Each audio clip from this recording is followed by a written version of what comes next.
अ very warm welcome dear students. तो आज हम लोग MCQs करने वाले हैं फ्रॉम द चैप्टर सेमीकंडक्टर्स और हम लोग कोशिश करेंगे कि 2021 और 2020 के एटलीस्ट सारे MCQs कर लें, बिकॉज उन दोनों को ही मिला दिया जाए तो काफ़ी सारे MCQs कवर हो जाते हैं। और हम लोग क्लास 11 और क्लास 12 दोनों के सेमीकंडक्टर्स के चैप्टर के क्वेश्चंस करेंगे, राइट। तो let us start without wasting time. तो शुरू करते हैं बच्चों। पहले ये पहला क्वेश्चन है जो 2021 में पूछा गया था। If a two input logic gate, when in a two input logic gate, when one input is 1 and the other input is 0, the output is 1। मतलब जब एक इनपुट 1 है और दूसरा इनपुट 0 है तो आउटपुट 1 आता है, राइट। ठीक है, but even if both the inputs are 0, अगर दोनों इनपुट 0 है तो भी आउटपुट 1 आता है। मतलब एक इनपुट 1 है और एक 0 तो आउटपुट 1 आएगा, और अगर दोनों इनपुट 0 है तो भी आउटपुट 1 आएगा। मतलब अगर मैं ट्रूथ टेबल बनाऊँ तो कुछ इस तरह से होगा कि एक इनपुट 0 है, एक इनपुट 1, तो आउटपुट 1 आना चाहिए, राइट। और अगर दोनों इनपुट 0 है तो भी आउटपुट 1 आएगा, और यहाँ पे भी एक इनपुट 1 है, एक इनपुट 0 है तो भी आउटपुट 1 आएगा, right. That is the condition given. तो ये कौन सा गेट है? तो मेरे ख्याल से तो इसमें क्या किया गया है, मल्टीप्लाई कर लो, देखो ए और बी को, और उसका कॉम्प्लीमेंट ले लो। तो 0 इंटू 0 0 होगा, उसका कॉम्प्लीमेंट 1। 0 इंटू 1 0 होगा, उसका कॉम्प्लीमेंट 1। 1 इंटू 0 भी 0 होगा, फिर उसका कॉम्प्लीमेंट 1। तो ऐसा कौन सा गेट है जो मल्टीप्लाई करता है और फिर कॉम्प्लीमेंट देता है? हम जानते हैं मल्टीप्लाई करके कॉम्प्लीमेंट देना मतलब a इंटू बी करना, ओके, और फिर उसका कॉम्प्लीमेंट देना। ऐसा तो कौन सा गेट है? NAND gate. तो इस क्वेश्चन का आंसर है बच्चों नैंड गेट, राइट, है ना। आउटपुट अगर a डॉट बी है तो ऐसा कौन सा गेट है? ऐसा नैंड गेट है। तो इस क्वेश्चन का आंसर होगा नैंड गेट। आगे बढ़ते हैं बच्चों। So the given gate is a NAND gate. Second question, for a common emitter configuration the voltage gain is 40। Voltage gain 40 है। Its input and output impedances या रेजिस्टेंस जो भी मान लो 100 ओम एंड 400 ओम रेस्पेक्टिवली। तो input resistance 100 ohm है और output resistance 400 ohm है। The power gain of the common emitter amplifier will be. Power gain क्या होता है? Power gain is nothing but output power upon input power. Power gain मतलब output power upon input power. तो ये मैंने लिख दिया, voltage gain, input resistance, output resistance. उन्होंने इम्पीडेंस बोला, मैंने रेजिस्टेंस लिखा, it is all okay. Power gain is nothing but output power upon input power, ठीक है। अब पावर की तो तीन फॉर्मूला है, पावर की तीन फॉर्मूला होती है। एक तो वी आई, ओके, दूसरा होता है वी स्क्वायर बाय आर, और तीसरा होता है आई स्क्वायर आर। तो कौन सा वाला फॉर्मूला यूज़ करना ज़्यादा अच्छा होगा? देखो सिंपल सी बात है कि वोल्टेज गेन मतलब क्या होगा? Output voltage upon input voltage. तो ऐसा कोई फॉर्मूला जिसमें वोल्टेज तो हो ही, साथ में रेजिस्टेंस भी हो, तो मेरे ख्याल से ये वाला फॉर्मूला यूज़ करना ज़्यादा बेनिफिशियल है। तो पावर के फॉर्मूला में हम लोग क्या लिखेंगे? V square by R, that would be better, okay. तो देखो मैंने यहाँ पे लिखा है V naught P output, V naught square V output square upon R output divided by power input को क्या लिखा है मैंने? V input square upon R input, ठीक है। पहले तो डिसाइड किया कि पावर का कौन सा फॉर्मूला यूज़ करूँ तीनों में। अब बहुत आसान है, इसको थोड़ा सा सिंप्लीफाई करेंगे तो ये हो जाएगा V naught upon V I the whole square into R I upon R naught, R I upon R naught into V naught upon V I the whole square. और V naught upon V I क्या है? V naught upon V I तो voltage gain है जो हमको दिया हुआ है। हमको वोल्टेज गेन की वैल्यू दी हुई है 40। तो 40 का square into input resistance 100 upon 400, इसको सॉल्व करेंगे तो आंसर आएगा 400। तो इस क्वेश्चन का आंसर है 400। This is the second question. अगले क्वेश्चन की तरफ बढ़ते हैं, third question. A common emitter amplifier circuit built using A NPN transistor is shown in the figure. It's DC current gain is 300। देखो डीसी करंट गेन मतलब beta दिया हुआ है, तुमको बीटा की वैल्यू दी है, ये बीटा है, बीटा इज 300। क्योंकि बीटा की वैल्यू, डीसी करंट गेन मतलब अल्फा भी हो सकता है, बीटा भी हो सकता है।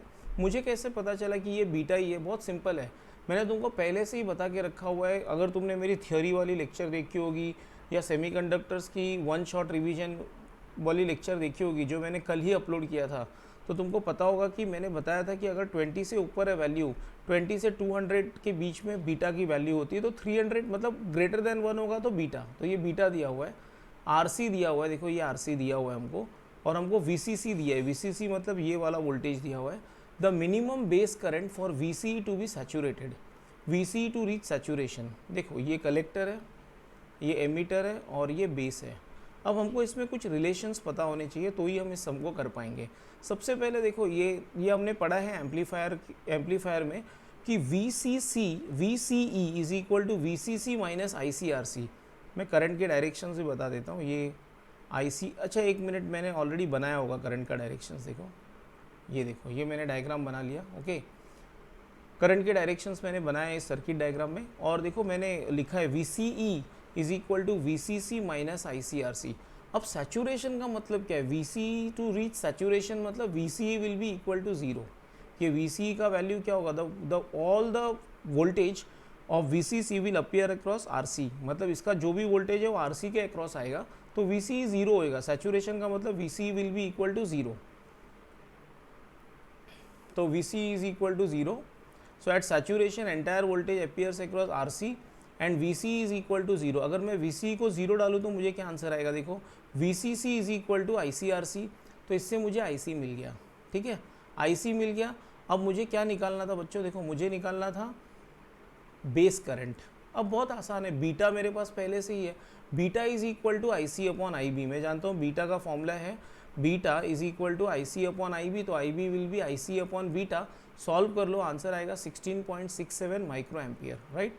तो ये आंसर करेक्ट है, ये 16.67 micro ampere is the answer. और ये भी 2021 में पूछा हुआ क्वेश्चन है, तो थोड़ा टफ तो था डेफिनेटली। मतलब you require the knowledge of transistor, only then you can do this. मतलब ट्रांजिस्टर वाला पार्ट अगर तुमने अच्छे से पढ़ा होगा तो तुमको ये सारे फॉर्मूलाज आते होंगे। नॉट ओनली दैट, बच्चे को ये भी पता होना चाहिए कि सैचुरेशन का मतलब VCE will be equal to 0। चलो आगे बढ़ते हैं बच्चों। अब ये बहुत ही कॉम्प्लिकेटेड प्रॉब्लम है, मतलब टाइम लगेगा इसको।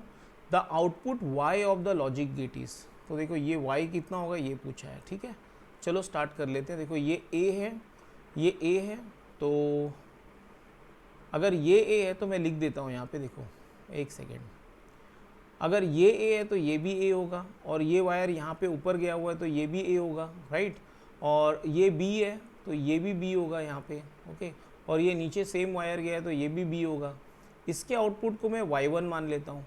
अगर मैंने इसके आउटपुट को Y1 मान लिया तो ये आउटपुट Y1 यहाँ पे भी गया है, इस डायोड के पास भी गया है, ओके। एक काम करते हैं, डायोड को नाम दे देता हूँ तो बात करने में ईजी हो जाएगा। D1, D2, D3 और D4, ठीक है। तो डायोड D1 का आउटपुट क्या होगा? Y1, ठीक है। और यही Y1 डायोड D2 का एक इनपुट है और डायोड D3 का भी इनपुट है, तो इसको मैंने Y1 नाम दिया। और यहाँ इस डायोड D2 का जो आउटपुट होगा ना उसको मैंने Y3 नाम दे दिया, D3 के आउटपुट को Y2 नाम दे दिया, और ये दोनों D4 के लिए इनपुट है। तो फाइनल आंसर Y है, राइट। फाइनल आंसर Y है। तो देखते हैं, स्टार्ट करते हैं बच्चों। सबसे पहले Y1 कितना होगा? देखो Y1 इज सीधा A into B bar, A B bar, because ये जो डायोड D1 है ये कौन सा गेट है? ये नैंड गेट है, तो होगा Y is equal to A B bar, A B complement, bar नहीं बोलते, A B complement, right. That is a proper word, bar बोल दो या कॉम्प्लीमेंट बोल दो, ए बी बार, जो बाय डी मॉर्गन्स थियरम लिखा जा सकता है ए बार प्लस बी बार, ए बार प्लस बी बार, ओके। से ऐसे लिखा जा सकता है बाय डी मॉर्गन्स थियरम। ये भी मैंने अपने थ्योरी के लेक्चर में बताया हुआ है ऑलरेडी, तो जिस बच्चों ने थ्योरी का वीडियो नहीं देखा उनको देखना चाहिए।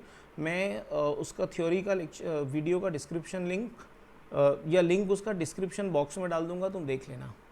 चलो Y1 मिल गया। अब D2 का आउटपुट Y3 है ना, देखो Y3 क्या होगा? Y3 will be equal to Y1 into A complement, और Y2 क्या होगा? Y1 into B complement. तो मैं लिख रहा हूँ यहाँ पे Y3 will be Y1 into A complement, ठीक है। और Y1 क्या था? A bar plus B bar, तो मैंने इसको सब्सटीट्यूट कर दिया A bar plus B bar को, फिर मैंने इसको ओपन कर लिया A bar dot A bar plus B bar dot A बार।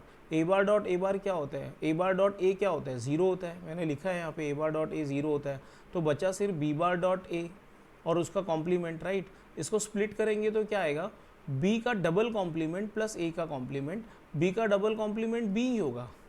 0 का 2 बार कॉम्प्लीमेंट लोगे तो 0 ही आएगा वापस, राइट। 0 का कॉम्प्लीमेंट 1, 1 का कॉम्प्लीमेंट फिर से 0, तो B का double complement B plus A bar, तो ये हमको Y3 का आउटपुट मिल गया, मतलब मुझे ये पता चल गया Y3, राइट।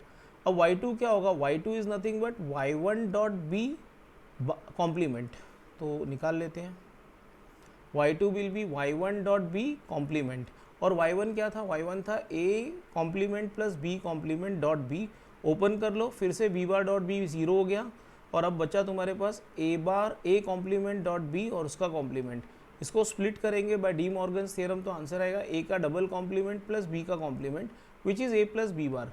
तो देखो मुझे y2 भी मिल गया, ठीक है। अब y क्या है, y is nothing but y3 into y2 का कॉम्प्लीमेंट, क्योंकि ये नैंड गेट है तो y क्या होगा, y3 डॉट y2 का कॉम्प्लीमेंट। तो मैं लिख रहा हूँ यहाँ पे y is nothing but y2 dot y3 का कॉम्प्लीमेंट। अब y2 और y3 देखो मुझे ऑलरेडी पता है, ये y3 है और ये y2 है, इसको सब्सटीट्यूट कर लेते हैं। ओके, तो मैंने यहाँ पे y3 और y2 को लिख दिया, वापस सब्सटीट्यूट कर दिया। देखो ये y3 है, ये y3 है और ये y2 मैंने वापस लिख दिया, मैं सब्सटीट्यूट कर रहा हूँ y में। y is y2 dot y3 का कॉम्प्लीमेंट, उनकी वैल्यूज़ को मैंने यहाँ पे सब्सटीट्यूट कर ली, ओपन कर लिया, तो a बार डॉट a 0 हो गया, b बार डॉट b 0 हो गया। अब बचा ये। अब बच्चों देखो ये क्या है answer, a dot b plus a bar dot b complement. अब पता नहीं कितने बच्चे जो अच्छा बच्चा होगा यहीं पे आंसर लिख देगा। देखो ये जो पार्ट है ना, यहाँ से यहाँ तक ये जो पार्ट है ना, ये किसका आउटपुट है मालूम है, ये एक्सनॉर गेट का आउटपुट है, एक्सनॉर। तो एक्सनॉर गेट के आउटपुट का कॉम्प्लीमेंट लोगे तो तुमको क्या आएगा, एक्सॉर गेट का कॉम्प्लीमेंट आएगा, एक्सॉर गेट का आंसर आना चाहिए। ये एक्सनॉर गेट है, जो ब्रैकेट में नीचे कॉम्प्लीमेंट के नीचे जो पार्ट आया है वो एक्सनॉर गेट का आउटपुट है। तुम उसका कॉम्प्लीमेंट लेंगे तो तुमको एक्सॉर गेट का आएगा आंसर। मतलब तुम्हारा आंसर क्या आना चाहिए, आंसर आना चाहिए एक्सॉर का आउटपुट क्या होता है, A dot B bar plus A bar dot B. लेकिन फिर भी मैं सॉल्व करके दिखा रहा हूँ, डोंट वरी, मैं इसको सॉल्व करके दिखा रहा हूँ। देखो इसको मैं ऐसा लिख सकता हूँ, बाय डी मॉर्गन्स थियरम, इसको मैं ऐसा लिख सकता हूँ, A dot B complement plus A bar dot B bar का कॉम्प्लीमेंट। ओके, फिर मैंने इसको एक बार स्प्लिट किया, फिर मैंने इसको मल्टीप्लाई किया और लास्ट में देखो मुझे ये आंसर आया। और ये किसका आउटपुट है, एक्सॉर गेट का, एक्सऑर। तो इस क्वेश्चन का आंसर है एक्सॉर गेट, राइट। एक बार मैं पीछे ले चलता हूँ क्वेश्चन की तरफ वापस। Okay, I will just show you the question. उसमें ऑप्शंस क्या थे देख लो एक बार। आंसर ये आएगा, देखो A bar dot B plus A B bar, जो एक्सॉर गेट का आउटपुट है। मतलब ये पूरा कॉम्बिनेशन किसकी तरह काम कर रहा है, एक्सॉर गेट की तरह। मैं मानता हूँ ये क्वेश्चन टफ था, जनरली ऐसे क्वेश्चन जेई मेन में आते हैं, बट अब तुम लोगों को पूछ लिया तो उसमें क्या कर सकते हैं, राइट, करना ही पड़ेगा, there is no other choice. Okay, और आगे बढ़ते हैं बच्चों। और मैं एक बात और बता देता हूँ, 2020 के जो क्वेश्चंस है वो काफ़ी इजी है एज़ कम्पेयर टू 2021 के क्वेश्चंस। अब ऐसा क्यों है मैं तो नहीं जानता, बट 2020 में तुम लोग को याद होना चाहिए कि पैंडेमिक जस्ट स्टार्ट हुआ था और एग्ज़ाम भी काफ़ी लेट हुई थी, शायद अक्टूबर के महीने में 2020 की एग्ज़ाम हुई थी, राइट। चलो आगे बढ़ते हैं बच्चों। तो इसलिए पेपर इजी था, बट ये वाला पेपर बहुत ज़्यादा इजी तो नहीं बोल सकते। Let us move on to the next question which is again from MHT CET 2021। A silicon and germanium diode is connected in series as shown below. The current flowing through the circuit will be। काफ़ी easy question है। देखो ये germanium है, ये silicon है और दोनों forward biased है। देखो पॉजिटिव टर्मिनल इसको प्लस पी साइड को कनेक्टेड है और ये नेगेटिव टर्मिनल इसके एन साइड को कनेक्टेड है, तो फॉरवर्ड बायस्ड है, कंडक्ट करेंगे। लेकिन एक मिनट, ये जर्मेनियम और सिलिकॉन लिख के दिया है, इसका मतलब क्या होता है मैं बताता हूँ। जर्मेनियम के अक्रॉस बैरियर पोटेंशियल कितना होगा, 0.3, सिलिकॉन के इधर कितना होगा, 0.7। तो ये 19 में से 0.3 और 0.7 तो जर्मेनियम और सिलिकॉन के अक्रॉस ही वेस्ट हो जाएंगे बैरियर पोटेंशियल ओवरकम करने में, राइट। तो तुम्हारा देखो मैं लिख देता हूँ यहाँ पे, तुम्हारा 0.3 वोल्ट और 0.7 वोल्ट जो है वो तो बैरियर पोटेंशियल ब्रेक करने में ही चला गया। मतलब 19 वोल्ट में से 0.3 और 0.7 वोल्ट तो चला गया, तो बचा 18 वोल्ट। तो तुम्हारा इफेक्टिव वोल्टेज कितना होगा, 18 वोल्ट होगा, divided by total resistance. Total resistance कितना है, 1 ohm plus 2 ohm, that is 3 ohm. तो ये आंसर आएगा 18/3, that is equal to 6 ampere. तो इस तरह से हम इस क्वेश्चन को सॉल्व कर सकते हैं। और आगे बढ़ते हैं। अब हम लोग 2020 के क्वेश्चंस करते हैं। 2020 के बहुत सारे क्वेश्चंस हैं। The resultant gate and its Boolean expression for the given circuit is. देखो ये ए है, ये बी है और इसका ये एक नॉर गेट है। तो नॉर गेट का आउटपुट क्या आता है, सी कितना होगा, देखो C will be equal to what, A plus B और उसका कॉम्प्लीमेंट, ठीक है। अब उसके आगे क्या लगा है बच्चों, उसके आगे एक नॉट गेट लगा है, तो y क्या होगा, y होगा c का कॉम्प्लीमेंट, ठीक है। मतलब अल्टीमेटली c का वैल्यू क्या था, a प्लस बी, मैं कलर चेंज कर लेता हूँ, a प्लस बी कॉम्प्लीमेंट, ये तो c का वैल्यू था और ऊपर से और एक कॉम्प्लीमेंट, तो ये अल्टीमेटली क्या हो जाएगा, a प्लस बी। और a प्लस बी मतलब कौन, a प्लस बी मतलब और गेट, एडिशन हुआ ना, और गेट। तो इनफैक्ट ऐसा भी सोच सकते थे, डायरेक्टली भी सोच सकते थे कि आंसर डी आएगा, डायरेक्टली भी सोच सकते थे कि नॉर और उसका और एक इन्वर्टर, नॉर मतलब नॉर का भी उल्टा, ये नॉट गेट उल्टा कर देता आउटपुट के, तो नॉर का उल्टा कौन होता है, और, तो आंसर आएगा और a प्लस बी। अगले क्वेश्चन की तरफ चलते हैं, ये मेरे ख्याल से स्टैंडर्ड 11 का क्वेश्चन है। Choose the correct statement in conductors valence band and conduction band overlap each other. Yes, यही सही आंसर है। कंडक्टर में वैलेंस बैंड और कंडक्शन बैंड ओवरलैप करते हैं, उनके बीच में कोई गैप नहीं होती, राइट। हाँ, देख लिया मैंने सब ऑप्शन, यही आंसर है। ये मैं शायद टाइप करना भूल गया, बाय लार्ज डिस्टेंस होगा, ये गलत ऑप्शन है एनीवेज, ओके। तो डायरेक्ट आंसर है इसका, इसमें कोई एक्सप्लेनेशन की ज़रूरत नहीं है। ये तो मेरे ख्याल से जो मैंने थ्योरी का वीडियो बनाया है उसमें मैंने टाइम स्टैम्प्स भी डाले हैं। तो जो सबसे पहले है ना difference between conductor, insulators and semi conductors, उसमें ये वैलेंस बैंड और कंडक्शन बैंड के बारे में बात की है और मैंने बताया कि ओवरलैप होते हैं, उनमें गैप नहीं होती। अगले क्वेश्चन की तरफ चलते हैं। The resultant gate and its Boolean expression for the given circuit is. चलो देख लेते हैं, लेट्स डू इट।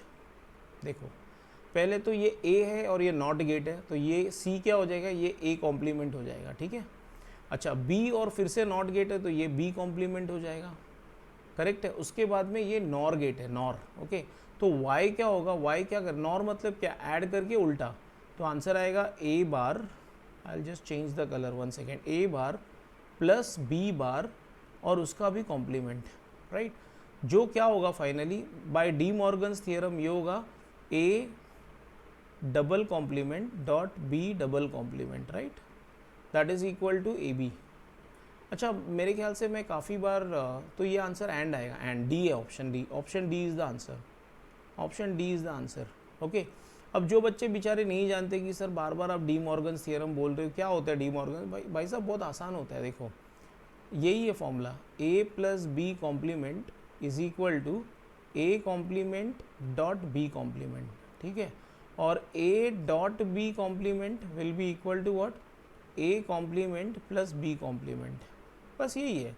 तो अब देखो मेरे पास a प्लस बी नहीं था, मेरे पास a bar plus b bar था, राइट। तो आंसर क्या आएगा, a double complement dot b double complement, right. तो आ गया आंसर ए बी, सिंपल। आगे बढ़ते हैं। The region near the junction of an unbiased PN junction diode is known as depletion region, the layer is depleted of, तो answer है only positive ions, only negative ions, electrons and holes. The layer is depleted of electrons and holes, both positive and negative ions. Correct answer यही है ना, उसमें electrons और holes नहीं होते। Electrons और होल्स तो होते हैं बट एक सेकेंड बच्चों, एक second, let me think. The region near the junction of an unbiased PN junction diode is known as depletion reason.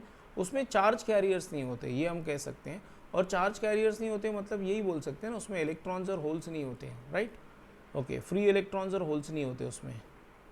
आगे बढ़ते हैं। अ donor impurity results in, donor impurity मतलब क्या होता है, पेंटावेलेंट इम्प्यूरिटी, और पेंटावेलेंट इम्प्यूरिटी डालने से क्या होता है, एन टाइप सेमीकंडक्टर बनता है। तो ये भी डायरेक्ट क्वेश्चन है, okay. Production of N type semiconductor, ये 13 अक्टूबर शिफ्ट 1 का क्वेश्चन कर रहे हैं हम लोग। और आगे बढ़ते हैं। The non-zero potential difference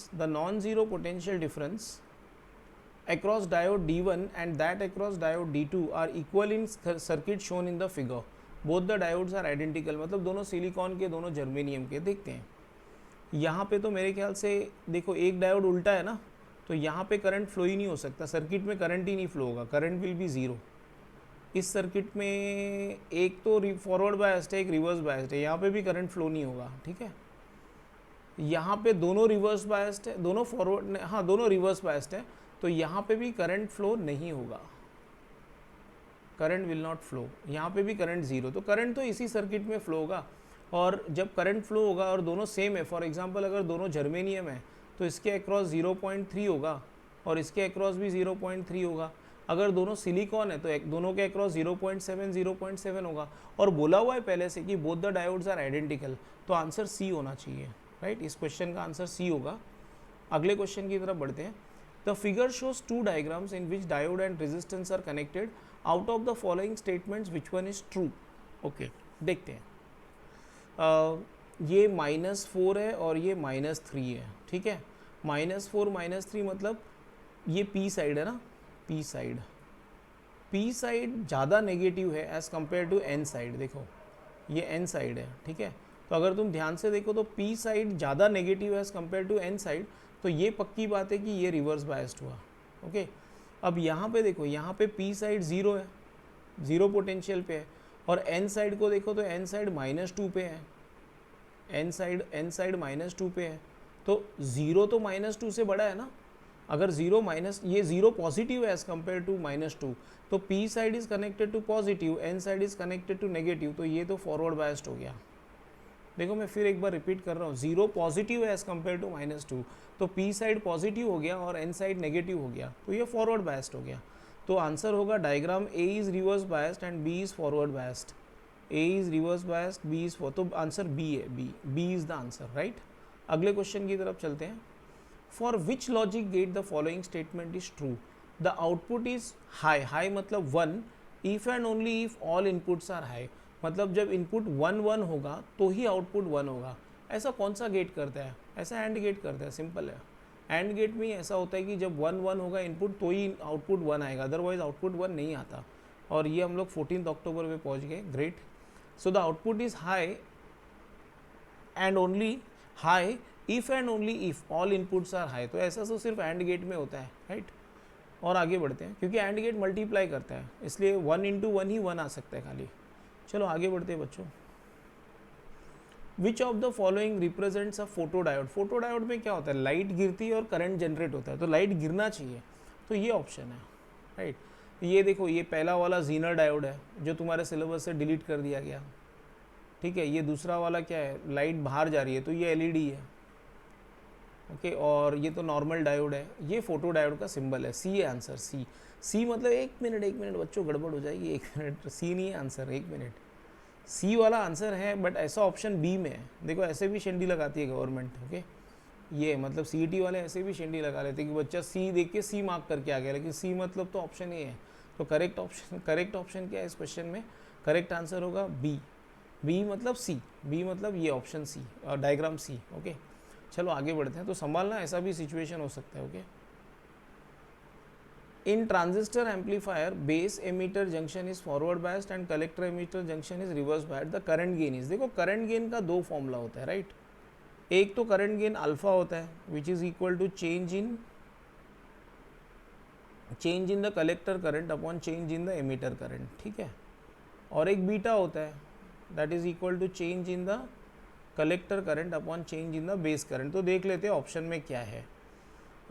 delta I सी नहीं, ये पहला वाला तो नहीं है, ठीक है। तो बीटा वाला delta I C upon delta I B, ये है ना C. C is the correct answer, C. क्योंकि उन्होंने ये थोड़ी बोला कि उनको अल्फा चाहिए कि बीटा चाहिए, उन्होंने तो बोला कि उनको करंट गेन चाहिए। अब करंट गेन मतलब अल्फा बीटा दोनों हो सकता है, तो ऑप्शन के हिसाब से तो यही आंसर है, delta I C upon delta I B. चलो आगे बढ़ते हैं नेक्स्ट क्वेश्चन की तरफ। For an ideal diode the current in the following arrangement is. Ideal diode का मतलब ये होता है कि यहाँ पे कोई पोटेंशियल ड्रॉप नहीं होगा। जनरली क्या होता है, सिलिकॉन में यहाँ पे पोटेंशियल बैरियर होता है 0.3 का और सिलिकॉन में 0.7 का। बट अगर आइडियल डायोड बोलेंगे तो यहाँ पे कोई पोटेंशियल ड्रॉप नहीं आएगा। तो देखो ये 2 है और ये -2 है, तो तुम्हारा पोटेंशियल डिफरेंस कितना हुआ? पोटेंशियल डिफरेंस होगा 2 - -2, okay, that is equal to 4 volt, ठीक है। और रेजिस्टेंस कितना है? 400, रेजिस्टेंस हो गया 400। करंट कैसे निकालोगे? Current is equal to V/R। V/R मतलब 4/400, 4/400 मतलब 10 पावर -2 होगा, राइट। 10 पावर -2 को हम क्या लिख सकते हैं? 10 × 10 पावर -3 एम्पियर। तो ये आंसर होना चाहिए 10 milliampere. 10 milliampere is the answer, ऐसा ऑप्शन है, 10 milliampere is the answer. अगले क्वेश्चन की तरफ चलते हैं। In a common emitter mode of transistor the DC current gain is 20। अब ऑफकोर्स वो बीटा ही है क्योंकि 1 से ज़्यादा है तो बीटा है, बीटा दिया हुआ है 20।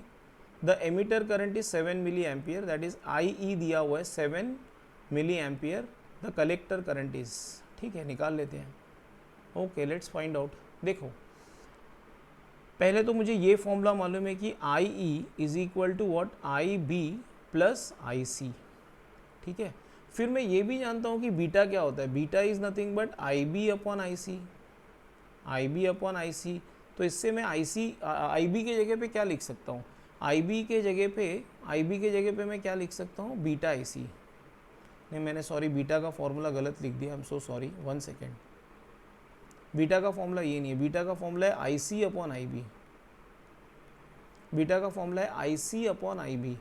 तो मुझे आई सी चाहिए, तो मैं क्या करूँगा, आई बी के जगह पे लिखूँगा आई सी अपॉन बीटा, ठीक है। आई बी के जगह पे आई सी अपॉन बीटा लिखूँगा और मुझे आई सी चाहिए।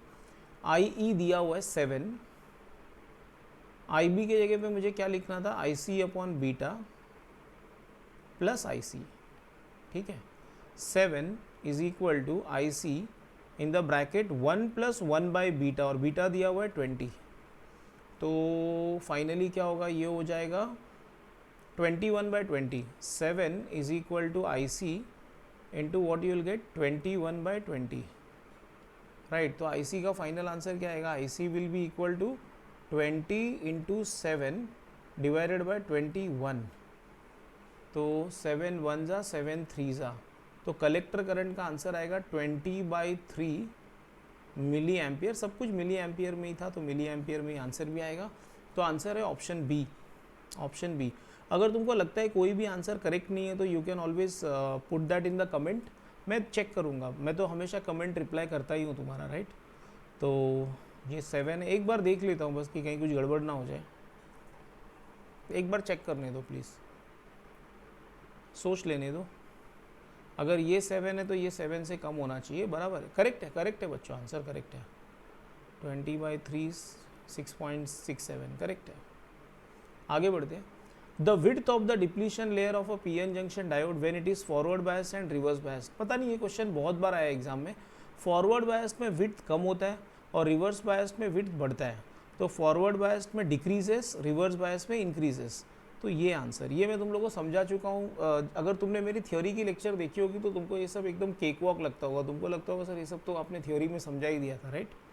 आगे बढ़ते हैं।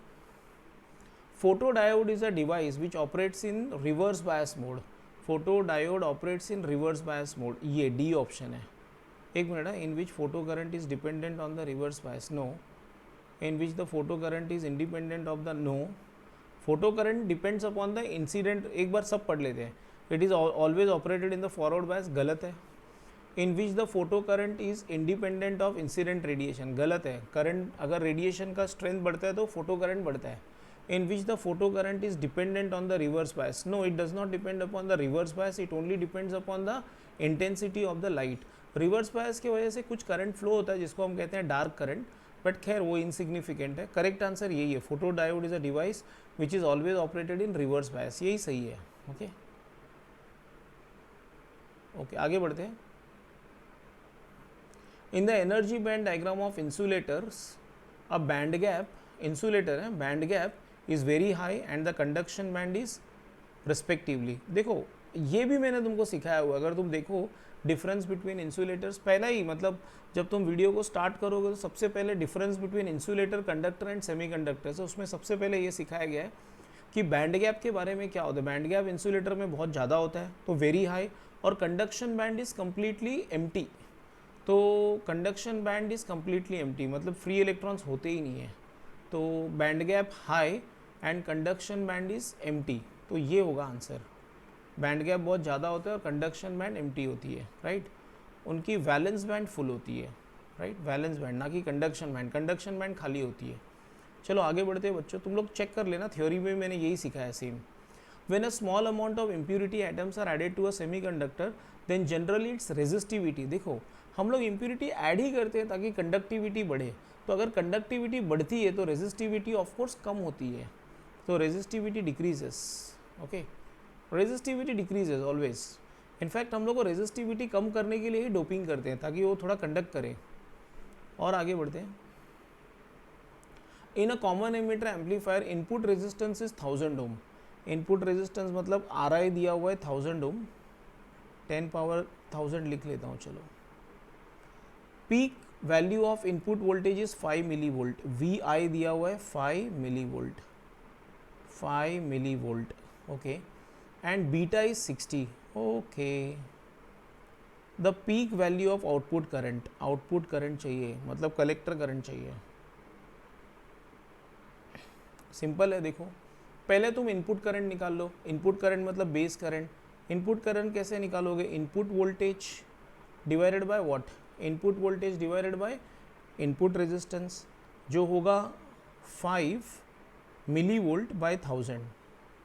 एक काम करता हूँ ना, मिली वोल्ट को वोल्ट में कन्वर्ट कर लेता हूँ, ठीक है, -3 वोल्ट। तो ये आंसर होगा तुम्हारा 5 × 10⁻⁻6 एम्पियर, करेक्ट है। अब बीटा दिया हुआ है, देखो बीटा से हम लोग को क्या मिल जाएगा? आउटपुट करंट मतलब कलेक्टर करंट चाहिए। बीटा का फॉर्मूला क्या है? Beta is equal to IC/IB, right. तो IC कैसे मिलेगा? IC will be equal to beta into IB, which will be equal to what? 60 multiplied by 5 multiplied by 10⁻⁻6। तो ये हो जाएगा 300 × 10⁻⁻6 या 3 × 10⁻⁻4 एम्पियर। तो बच्चों इसका आंसर है option number A. Option number A is the answer, ये, राइट। अब अगले क्वेश्चन की तरफ चलते हैं। अगले क्वेश्चन की तरफ चलते हैं। मुझे पता है मैं थोड़ा सा स्पीड में जा रहा हूँ, बट देखो हम लोग को बहुत सारे क्वेश्चंस कवर करने हैं और वीडियो का लेंथ बहुत ज़्यादा नहीं होना चाहिए, और इजी भी तो है क्वेश्चंस, कुछ काफ़ी तो थियोरेटिकल थे सेमीकंडक्टर्स में। चलो आगे बढ़ते हैं। At absolute zero temperature pure silicon behaves as, काफ़ी इजी क्वेश्चन है। एब्सोल्यूट जीरो टेम्परेचर पे सिलिकॉन किसके जैसा बिहेव करेगा? इंसुलेटर की तरह, वो बिल्कुल कंडक्ट ही नहीं करेगा। हर सेमीकंडक्टर जीरो टेम्परेचर पे, एब्सोल्यूट जीरो टेम्परेचर पे इंसुलेटर की तरह बिहेव करता है। आगे बढ़ते हैं बच्चों। और वैसे भी बाकी के ऑप्शंस तो एकदम इर्रेलेवेंट थे ना, तो बच्चा तो वही मार्क करेगा, उसमें कोई गड़बड़ होने का चांस ही नहीं है। IV characteristic for a junction diode is shown, the device is simple, the device is a solar cell. देखो ग्राफ पे भी क्वेश्चन आते हैं, मैंने तुमको ग्राफ भी सिखाया है, इसीलिए सोलर सेल। इस वोल्टेज को बोलते हैं ओपन सर्किट वोल्टेज, इसको बोलते हैं short circuit current. Open circuit voltage, short circuit current, ISC VSC जो तुम्हारे बुक में लिखा हुआ है, राइट। आगे बढ़ते हैं, एक मिनट, हाँ सोलर बराबर है, सोलर सेल ही है। आगे बढ़ते हैं। In a PN junction diode, in a PN junction, if a PN junction diode is reverse bias, then, बहुत ही सिंपल है, रिवर्स बायस करने से विड्थ बढ़ता है, width of the depletion layer increases. Okay, बाकी कुछ ऑप्शन देखने की जरूरत ही नहीं है। A transistor having alpha 0.8 is connected, अच्छा 19 अक्टूबर में पहुंच गए हम लोग, very good. A transistor having alpha 0.8 is connected in common emitter configuration when the base current changes by 6 milli ampere. Base current मतलब delta IB, delta IB change हुआ कितना? 6 milli amperes. Then the change in the collector current is, change in the collector current is, let us solve this. देखो हम सब जानते हैं change in the emitter current will be equal to change in the base current plus change in the collector current. साथ में हम ये भी जानते हैं कि अल्फा क्या होता है? Alpha is nothing but change in the collector current divided by change in the emitter current. तो मैं सबसे पहला काम ये करूँगा कि मैं मुझे डेल्टा IC चाहिए ना, और डेल्टा IB को रखना है, राइट। हाँ, तो डेल्टा I के जगह पे मैं क्या लिख सकता हूँ? देखो यहाँ पे देखो, डेल्टा I के जगह पे मैं क्या लिख सकता हूँ? Delta I will be equal to delta IC divided by alpha, ठीक है।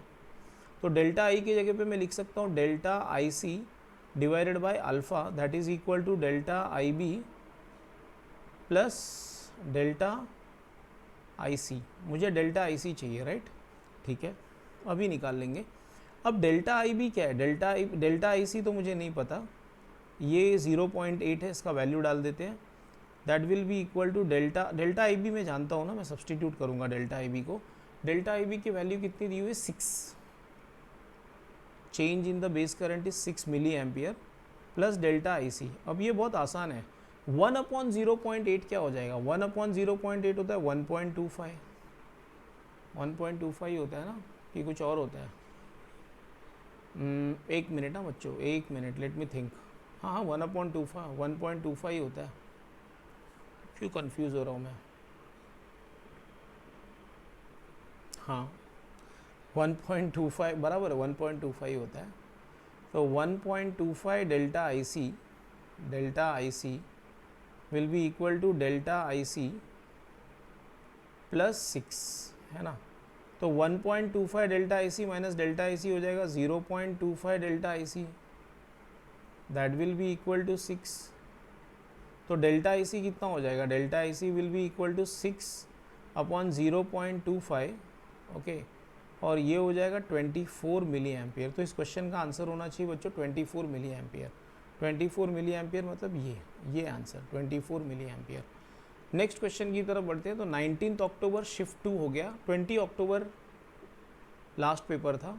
इन एन इंट्रिंसिक सेमीकंडक्टर, मतलब 2020 में देखो कौन से पेपर हुए। 12 अक्टूबर में 2 शिफ्ट, 13 अक्टूबर 2 शिफ्ट, 14 अक्टूबर 2 शिफ्ट, 15 अक्टूबर 2 शिफ्ट और 16 अक्टूबर 2 शिफ्ट। 17 18 को कोई पेपर नहीं हुआ था। 19 अक्टूबर को 2 शिफ्ट हुआ और 20 अक्टूबर को 2 शिफ्ट हुआ। और मैंने सारे क्वेश्चंस करा दिए तुमको, ओके। और मैंने तुमको 2021 के भी सारे क्वेश्चंस करा दिए, ठीक है। मतलब सारे नहीं कराए, मतलब जो भी मिला पॉसिबली, ओके। 2021 के सारे क्वेश्चंस तो मिल नहीं पाए, बट जो मिले मैंने करा दिए तुमको। और तुमको ये भी अंदाज़ा हो गया होगा कि 2021 के questions were tough as compare to 2020 के क्वेश्चंस। चलो इसको आगे करते हैं। In intrinsic semiconductor at ordinary temperature the correct relation between number of electrons and holes is simple. Intrinsic मतलब प्योर, जिसमें कुछ ऐड ही नहीं हुआ है। अगर ऐड ही नहीं हुआ है तो इलेक्ट्रॉन्स और होल्स आएंगे कहाँ से? टेम्परेचर के वजह से। टेम्परेचर की वजह से क्या होता है? बॉन्ड्स टूटते हैं। जब बॉन्ड्स टूटेंगे तो इलेक्ट्रॉन बाहर निकलेगा, लेकिन जिस बॉन्ड से इलेक्ट्रॉन बाहर निकलेगा वहाँ पे होल जनरेट होगा। इसका मतलब नंबर ऑफ इलेक्ट्रॉन और होल हमेशा इक्वल होंगे। किसमें? इंट्रिंसिक या प्योर सेमीकंडक्टर, जिसमें कोई चीज़ ऐड नहीं किया होता है। चलो नेक्स्ट क्वेश्चन की तरफ चलते हैं। In a common emitter configuration of a transistor current gain is more than 1। Current gain is more than मतलब बीटा 1 से बड़ा क्यों होता है? करंट गेन मतलब 1 से बड़ा है तो बीटा ही होगा ना। बीटा 1 से बड़ा क्यों होता है? देखो सिंपल, बीटा होता क्या है? आई सी अपॉन आई बी। अब आई सी अपॉन आई बी 1 से बड़ा होता है, इसका मतलब आई सी आई बी से बड़ा होता है, राइट। वो लोग का क्वेश्चन समझो। Current gain is more than 1 because beta more than 1, because beta अगर मोर देन 1 है तो I C upon I B more than 1 है। इसका मतलब I C is greater than I B. तो ये क्वेश्चन का आंसर हुआ, राइट। आगे बढ़ते हैं। In a light emitting diode, light is emitted due to simple recombination of holes and electrons, ठीक है। आगे बढ़ते हैं। और in the study of a transistor as an amplifier the ratio of collector current to emitter current is 0.98। मतलब I C upon I E दिया हुआ है 0.98, ओके। और आई सी दिया हुआ है 3, आई सी दिया हुआ है 3 मिली एम्पियर। मतलब आई सी की वैल्यू भी पता है मुझे, आई सी है 3 मिली एम्पियर, ओके। अगर आई सी 3 मिली एम्पियर है तो आई ई भी मिल जाएगा। कैसे? 3 upon I E will be equal to what? 0.98। तो आई ई कितना हो जाएगा? I E will be equal to what? 0.98, sorry 3 divided by 0.98, 3 divided by 0.98, okay. चलो ऐसे ही रहने दो, उसको छोड़ दो ऐसे ही, ठीक है। अब क्वेश्चन में क्या पूछा? I B. देखो I E is equal to I B. देखो ये मेरे पास आई बी है, मेरे पास आई सी भी है, मुझे आई बी ढूंढना है। I is equal to I B plus I C. तो आई बी क्या होगा? I B will be equal to I E minus I C, ठीक है। और I B will be equal to I E कितना है? आई है 3 अपॉन 0.98, ओके। 3 minus I C, I C कितना है? आई सी है 3। तो मेरे ख्याल से 3 कॉमन होगा और ब्रैकेट में आंसर आएगा 1 upon 0.98 minus 1, that will be equal to 3 into ये हो जाएगा 0.02 अपॉन 0.98, ठीक है। तो ये आंसर होगा 2/49, दैट इज 6/49, 6/49 होगा, राइट। इतना मिली एम्पियर होगा, लेकिन ऐसा ऑप्शन तो कुछ दिख नहीं रहा है बच्चों। एक मिनट, let me check. The ratio of collector to emitter current is 0.98, correct है। Collector current is 3, then the base current will be 3/I is equal to 0.98। सब कहीं सही तो किया है मैंने। 3 into 1 minus 0.98 is 0.02। Oh sorry, समझा मुझे, लास्ट में गड़बड़ किया मैंने थोड़ा। ये 3 होगा ना, तो मैंने काट लिया ना 2 और 49 को, तो ये 3 होगा, ऊपर 3 आएगा।